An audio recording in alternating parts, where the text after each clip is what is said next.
سے بڑی بیماری بیوقوفی کی بیماری، بندے کے پاس وقوف نہ ہو۔ ایک انگریز ہے، اس نے ایک بک لکھی ہے، بک کا نام ہی بے وقوف ہے، 4 سے 5 والیوم ہے اس بک کے، خود اس نے اپنے اوپر لکھی۔ لکھنے کی وجہ کیا تھی؟ کہتا ہے کہ پڑھا لکھا آدمی تھا، پروفیسر تھا، گھر میں آیا لیکن کہہ رہا میں جب بھی آتا تھا بچے مجھ سے ملتے نہیں تھے، بیوی زیادہ میرے ساتھ بیٹھتی نہیں تھی، تو میں نے ایک دن بیوی کو کہا کہ بیٹی بھی نہیں ملتی، بیٹا بھی نہیں ملتا، جب بھی گھر میں آتا ہوں یہ اپنے کمروں میں چلے جاتے ہیں، وجہ کیا ہے؟ کہ وجہ یہ ہے کہ تم بہت بدتمیز ہو، بدتمیز ہو، تھوڑی دیر بیٹھتے ہی بچوں کو غصہ کرتے ہو، گالیاں دیتے ہو، ڈانٹتے ہو، تو بچوں کو تمہارا اخلاق پسند نہیں۔ اب آتے ہو کمرے میں چلے جاتے ہیں، اس کے بجائے کہ تلخی ہو اور بد کلامی ہو، بہتر یہ ہے کہ اس بندے سے دور رہا جائے۔ اور بیوی نے کہا مسئلہ یہ ہے کہ میں بھی تم سے بڑی بیزار ہوں، میں بھی یہی سوچ رہی ہوں کہ 1 مہینے میں تم سے طلاق لوں۔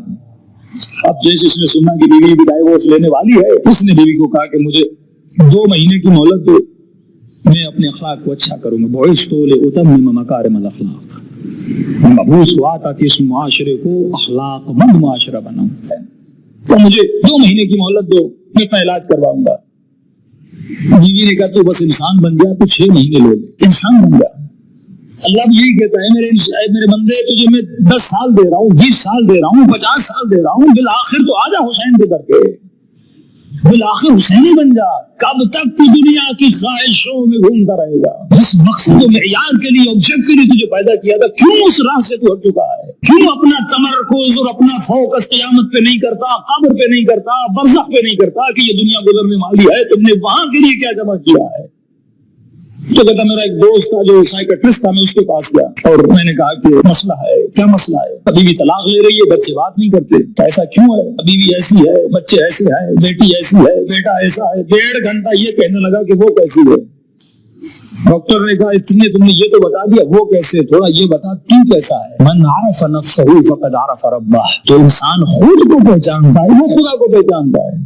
اس نے کہا اتنے آپ نے بتا دیا کہ بیوی کیسی تھی، بچے کیسی تھی، یہ نہیں بتایا آپ کیسے ہو؟ لکھو کاغذ پہ کہ تم کیسے ہو، تمہارا اخلاق کیسا ہے، تمہاری رفتار کیسی ہے، تم سے کتنے لوگ خوش ہوتے ہیں، تمہارے اخلاق سے کتنے لوگ ناراض ہوتے ہیں؟ کیا تمہارا وجود لوگوں کو سکون دے رہا ہے؟ کہ تمہارا وجود لوگوں کو ظلمت دے رہا ہے یا نور دے رہا ہے؟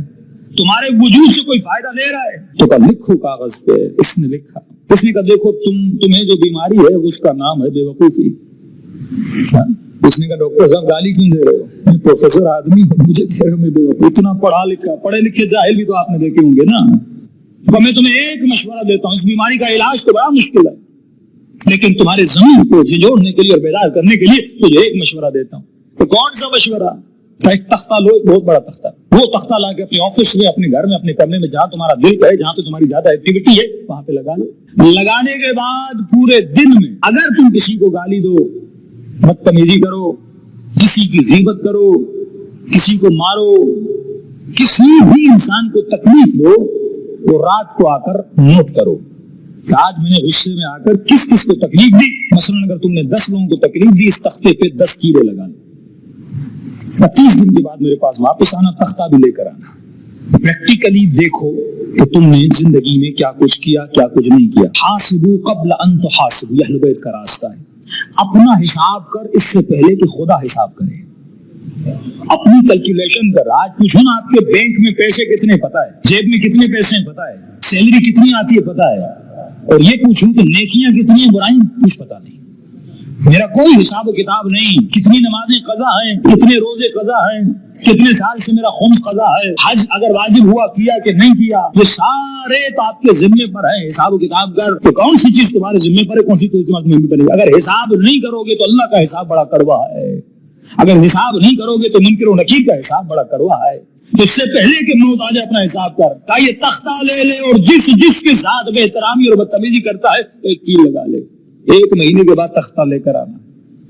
ڈاکٹر نے ایک تختہ دیا تھا، بندہ جب مہینے کے بعد واپس آیا 3 تختے لے کر آیا، 3 کیلوں سے بھرے ہوئے۔ میں تو سوچ رہا تھا تو چھوٹا بے وقوف ہے، لیکن تو بہت بڑا بے وقوف ہے۔ 3 تختے کا کیا کروں؟ آپ نے کہا تھا کیلے لگاتے جاؤ، میں کیلے لگاتا گیا۔ ڈاکٹر صاحب مجھے بچا لو، میں بڑی کوشش کر رہا ہوں لیکن عادت نکل نہیں رہی، بڑی کوشش کر رہا ہوں لیکن عادتوں کی زنجیروں میں نے اپنے وجود کو جکڑا ہوا، کروں تو کیا کروں؟ ڈاکٹر نے کہا ایک راستہ ہے، وہ کام کرو، اگر اس کے بعد علاج ہوا تو ٹھیک ہے، ورنہ تمہارا کوئی علاج نہیں ہے۔ کون سا کام؟ کہا یہ 3 تختے لے کر جا، دیواروں پہ لگا۔ پہلی کیل جب تم نے لگائی تھی، بتا کہ تم نے کس کو تکلیف دی تھی، اس بندے سے جا کر معافی مانگ اور اس کیل کو تختے سے نکال۔ دوسرے سے معافی مانگ کیل کو تختے سے نکال، تیسرے سے معافی مانگ کیل کو تختے سے نکال، کسی کا حق کھایا کسی کا حق مارا، کیلوں کو نکالتا جا، معافی مانگتا جا۔ کہتا ہے کہ 2 مہینے کے بعد واپس آیا، تختوں پر ایک کیل بھی نہیں تھی۔ شاباش، لگتا ہے کہ تم ٹھیک ہو گئے، اب بیٹھ جا، میں تجھے ایک چیز بتانا چاہتا ہوں۔ تو کون سی چیز ہے؟